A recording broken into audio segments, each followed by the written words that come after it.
Emily Miranda Anacleto tinha apenas 1 ano e 11 meses quando foi sequestrada pelo seu próprio pai. Ele não aceitou o fim do relacionamento e fez isso para tentar obrigar a esposa a voltar com ele. Olá pessoal, meu nome é Ana Carol e eu trago casos para vocês de pessoas desaparecidas que ainda se encontram em aberto aqui no Brasil. Mas antes de começar o caso, lógico, vou pedir para que você se inscreva no canal se ainda não é inscrito e verifique se o sininho está ativado. Dessa maneira você vai receber a notificação de outros vídeos que iremos trazer para o canal. Não se esqueça também de compartilhar esse conteúdo, deixar o seu like e um comentário desde que seja de maneira respeitosa. Assim, o YouTube vai sugerir esse conteúdo para outras pessoas e o nosso alcance será muito maior, visto que o objetivo daqui é propagar para o máximo de pessoas possíveis a imagem e esse conteúdo, a fim de tentar solucionar algum desses casos. Então chega de enrolação e bora pro vídeo de hoje. Hoje eu quero saber se você viu Emily Miranda Anacleto.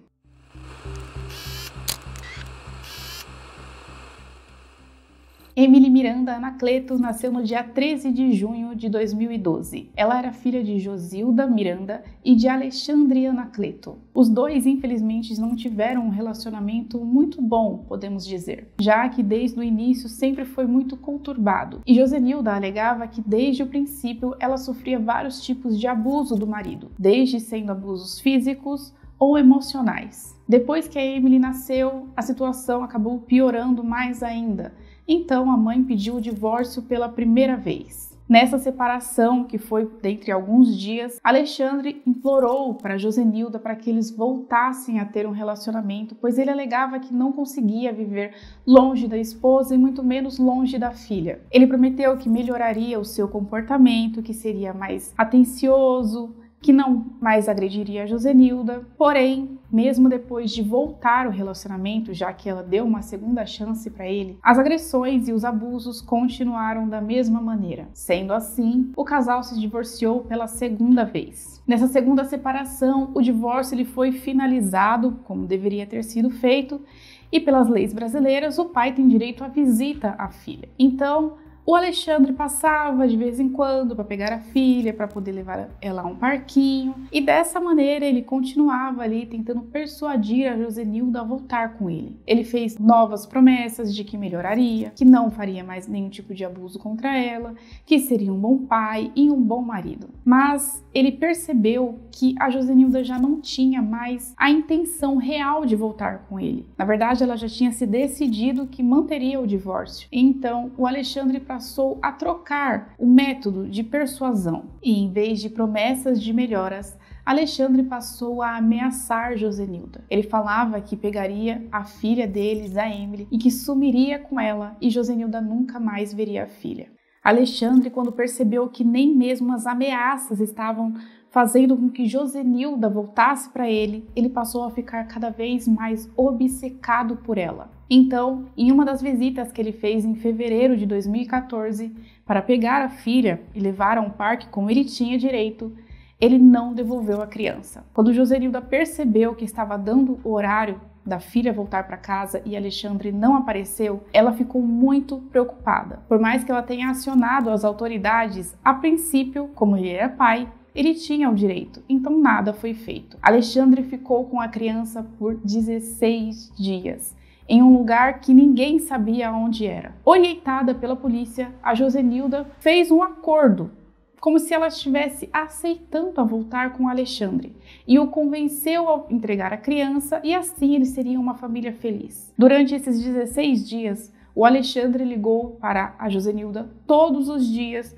para que ela falasse com a Emily e visse que a criança estava bem. O encontro foi marcado na rodoviária de Blumenau, em Santa Catarina. Então ele entregou a criança e naquele momento a Josenilda falou para Alexandre que a promessa dela era falsa e que ela não voltaria com ele. Infelizmente não fica muito claro o porquê as autoridades não prenderam Alexandre naquele momento. Afinal, haviam várias denúncias de abuso no nome dele e dessa vez ele ainda havia ficado com a filha por 16 dias sem que a mãe pudesse vê-la. Mas mesmo que ele não tenha sido preso, o juiz determinou que a partir daquele momento, o Alexandre só poderia ver a filha uma vez a cada 15 dias, por no máximo 2 horas, e sob a supervisão da Josenilda dentro da casa da Josenilda, ou seja, Ele já não podia mais pegar a filha e simplesmente sair para passear como ele tinha direito antes. No dia 21 de maio de 2014, era uma das datas marcadas para a visita de Alexandre à filha. A Emily tinha apenas 1 ano e 11 meses e a visita foi feita como falado aqui antes,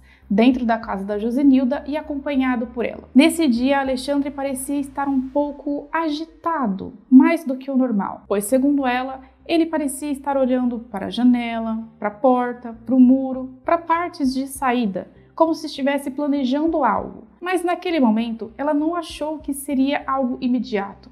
Ela achou que ele estava planejando fazer algo para o futuro. Durante essa visita, a Emily, dando um determinado momento, disse que estava com fome. E em uma fração de segundos em que Josenilda virou-se para pegar a mamadeira para dar à filha, Alexandre pegou a pequena filha pelos braços, saiu correndo, entrou dentro do carro, jogou a menina no banco da frente e, sem nem ao menos colocar o cinto de segurança, ele saiu em alta velocidade pela rua. Essa parte de não ter colocado o cinto de segurança, de ter jogado a filha no banco da frente e saído em alta velocidade, foi presenciada até mesmo pelos vizinhos. Então, imediatamente, novamente, a Josenilda acionou a polícia. O departamento de polícia se movimentou rapidamente, fizeram barreiras em várias partes da cidade, procuraram por Alexandre, passando até mesmo em rádios e televisões a marca, modelo do carro, características dele e da Emily, para que tentasse as pessoas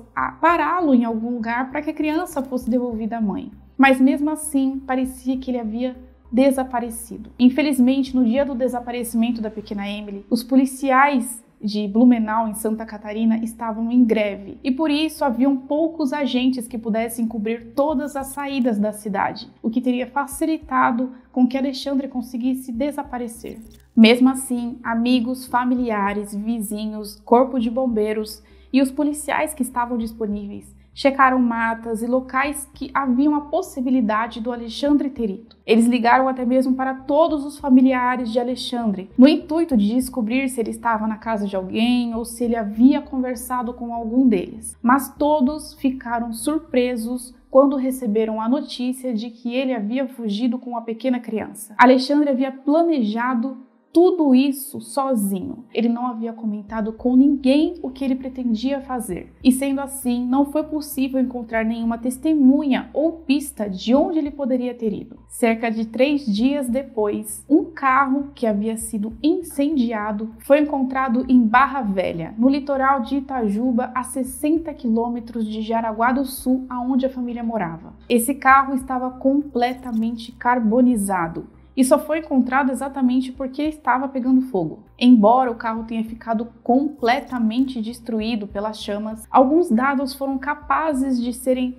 coletados pelas autoridades, como por exemplo o chassi do carro, a placa, a cor e o modelo. E todos eles batiam com o carro que era de Alexandre. Dentro do carro também foi encontrado um esqueleto que estava completamente carbonizado. Como não tinha como identificar para saber se era Alexandre ou não, o material foi recolhido e enviado para uma análise no IML. Porém, eles checaram todo o envolto do carro e não encontraram nada que desse uma pista de que a pequena Emily também estava ali. Ou seja, não foram encontrados restos mortais de nenhuma criança, somente de um adulto. Mais tarde, o DNA confirmou que aqueles restos mortais, aquele esqueleto dentro do carro, realmente pertencia a Alexandre. A polícia também fez uma busca em toda a cidade e bairro de Barra Velha e também Itajuba, na procura de alguma testemunha que tivesse visto ele ou a pequena Emily. Ao total, foram encontradas 4 pessoas que descreveram a mesma situação,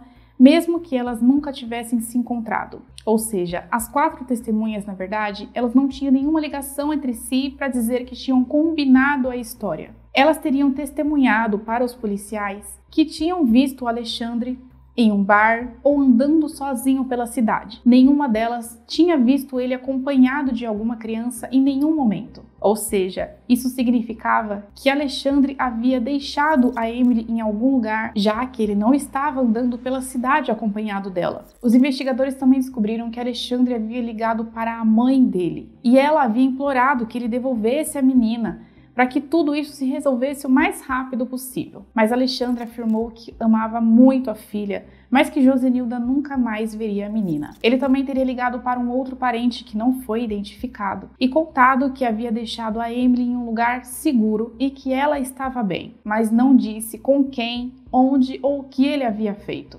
Dentro dessa situação, a Josenilda lembrou de uma das ameaças de Alexandre, na qual ele afirmava que poderia pegar a Emily, levar para qualquer outro país que fosse fronteira com o Brasil, entregar a menina para uma pessoa totalmente desconhecida e que seria muito fácil ele fazer com que Josenilda nunca mais visse a filha. Ao mesmo tempo que a investigação de desaparecimento da pequena Emily era feita, uma investigação de homicídio também era feita com o corpo de Alexandre que havia sido encontrado. Eles descobriram que, na verdade, o carro havia sido carbonizado por 2 adolescentes que não foram identificados exatamente por serem menores de idade. Tinham, respectivamente, 13 e 15 anos. E segundo essas 2 testemunhas, esses 2 adolescentes que foram localizados pela polícia, eles estavam andando pela redondeza e uma terceira pessoa chegou neles e falou que havia encontrado um carro e havia uma pessoa sem vida dentro dele. Os 2 adolescentes, curiosos em ver a situação,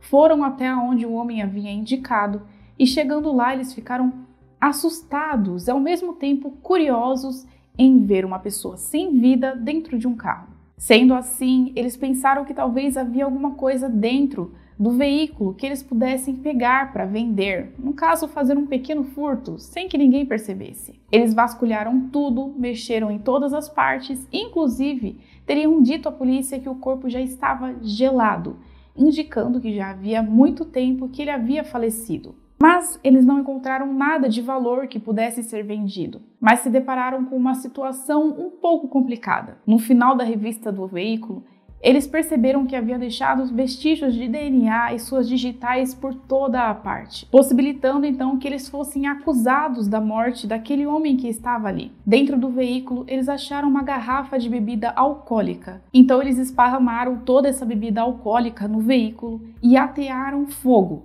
na esperança de acabar tirando os vestígios que eles haviam deixado. Infelizmente, essa atitude desses 2 adolescentes acabou complicando ainda mais as investigações, porque dessa forma, se o Alexandre tivesse deixado ali alguma pista de onde a pequena Emily havia ficado, uma carta de confissão ou qualquer coisa parecida, havia sido queimada e destruída quando o carro estava em chamas. Infelizmente, também não foi possível determinar com exatidão a causa da morte de Alexandre. Não se sabe exatamente se ele havia tirado a sua vida propositalmente ou se ele havia sido assassinado e deixado ali. E é dessa maneira que a gente entra nas teorias e possibilidades do que podem ter acontecido com a pequena Emily.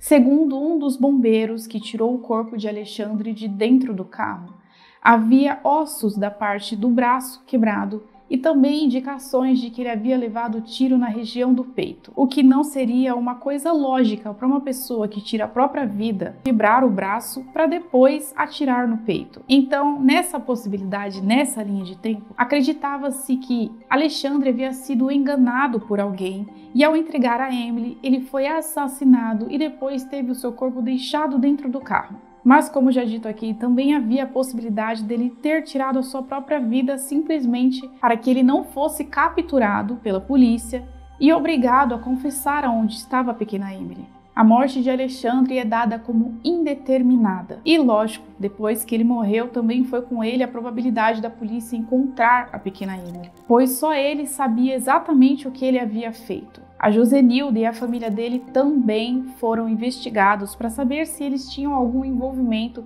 tanto no desaparecimento quanto na morte de Alexandre. Isso porque, alguns dias antes, Alexandre havia feito um boletim de ocorrência acusando a Josenilda, a ex-esposa dele, de ameaçá-lo de morte. A ameaça seria que ele morreria queimado. Então, por causa disso, lógico, ela foi investigada, mas em pouco tempo foi descartada como suspeita nos 2 casos. Também existe, lógico, a possibilidade de Alexandre ter tirado a vida da pequena Emily e enterrado ela em algum lugar. Mas a mãe, a Josenilda, ainda acredita que a filha esteja viva. Os dados da garotinha estão cadastrados na Interpol e em vários sites de pessoas desaparecidas em todo o Brasil, já que, como dito aqui, existe a possibilidade dele ter levado ela para fora do país. Então, se você viu a Emily Miranda ou alguém que parece com ela, entre em contato através do 180 e faça uma denúncia anônima. Você não precisa se identificar. Mas, gente, lembrando que essas denúncias têm que ser feitas de maneira consciente. Como eu disse para vocês, o intuito desse canal é levar o máximo de informações e também essas imagens para o máximo de pessoas possíveis. E, logicamente, a gente conta com a sua ajuda para que essa propagação seja feita. Dessa maneira, o nosso alcance será muito maior e, quem sabe, a gente encontre uma pista ou uma testemunha que possa solucionar esse caso. Eu espero que vocês tenham gostado. Não esqueçam de se inscrever no canal e deixar o seu comentário respeitosamente aqui embaixo. Um beijo no coração de cada um de vocês e até o próximo vídeo. Tchau!